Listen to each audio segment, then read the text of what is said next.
that you would prefer the stock to be neither overvalued nor undervalued, so that the time people spend owning the security represents a gain from what the security did, the results during that period of time.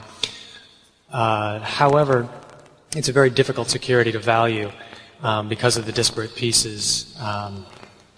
And as we saw last year, when you provide a little bit of guidance, in last year's annual report, you said that when the stock price hit $45,000 a share, you considered buying, but thought it was unfair until the annual report came out, so everyone had the same information.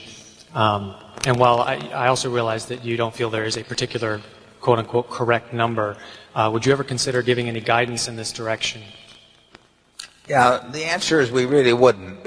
I mean, to the extent that we were going to repurchase shares, you could certainly interpret that as indicating that we thought it was attractive from the standpoint of remaining shareholders to do so, and we certainly wouldn't be paying over intrinsic value, at least in our judgment, and benefiting the exiting shareholders to the disadvantage of the continuing shareholders.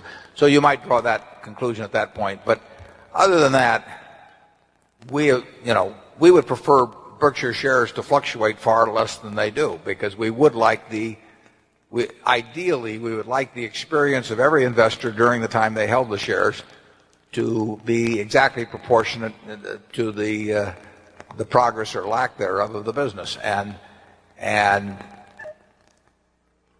I think we've come over the years reasonably close to that compared to most companies, but the nature of markets is such that reasonably close is probably as good as it's going to get.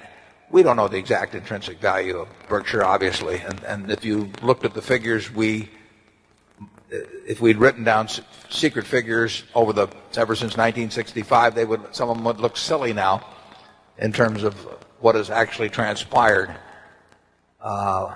But we try to give you. I think Berkshire is easier to value than most businesses, actually, because we give you all the information that at least is important to us in valuing it. And then the biggest judgment you have to make is how well capital will be deployed in the future. Because it's relatively easy to figure out the present value of most of our businesses. But the question becomes, what do we do with the money as it comes in? And that will have a huge impact on the value 10 years from now. And that will depend a lot on the environment in which we operate over the next 10 years. There'll be a lot of luck in it. I think there's a reasonable chance of good luck, but who knows? It would be a mistake for us to do anything, a big mistake, to ever recommend buying or selling the stock. How would you tell everybody to do it at once? You would negate your own advice.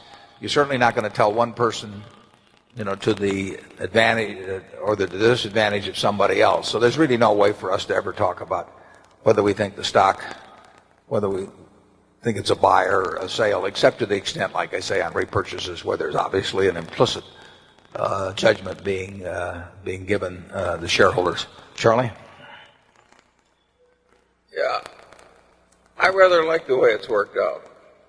If you average out the period that we've been through, we've come within hailing distance of the objective of having our stock track its intrinsic value.